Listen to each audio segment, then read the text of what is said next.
জাতীয় নাগরিক পার্টির আহ্বায়ক নাহিদ ইসলাম অভিযোগ করেছেন, গণঅভ্যুত্থানের পরে রাজনৈতিক দলগুলো ক্ষমতার ভাগাভাগি নিয়ে এতটাই ব্যস্ত যে তারা গণঅভ্যুত্থানকে স্বীকারই করতে চায় না। বিকেলে নড়াইলে দলের পথসভায় তিনি কথা বলেন। এদিকে মাগুরায় পথসভায় দেশের মৌলিক সংস্কার এবং নতুন সংবিধান নিয়ে টালবাহানা চলছে বলে অভিযোগ করেন তিনি। ইমরুল কায়েসের ডেস্ক রিপোর্ট। দেশ গড়তে জুলাই পদযাত্রার নবম দিন নড়াইলে পথসভা করেছে জাতীয় নাগরিক পার্টি। পুরাতন বাস টার্মিনাল এলাকায় বক্তব্য রাখেন দলের আহ্বায়ক।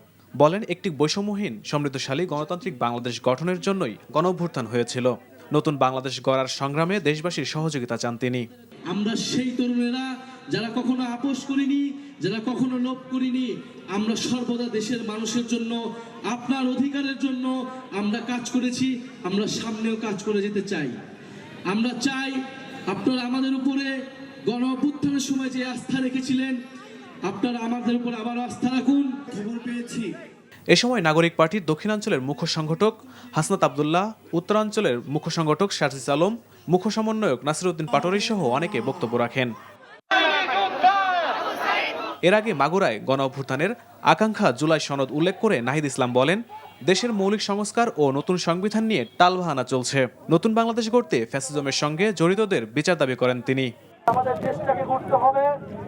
এই জুলাই গণঅভ্যুত্থানের পরে যে বাংলাদেশ বিনির্মাণের লড়াই এখন শুরু হয়েছে, এই সংকটগুলো চলমান আছে গণঅভ্যুত্থানের পরেও, যে আমরা একটি নতুন সংবিধানের জন্য এখনো কাজ করতে পারছি না।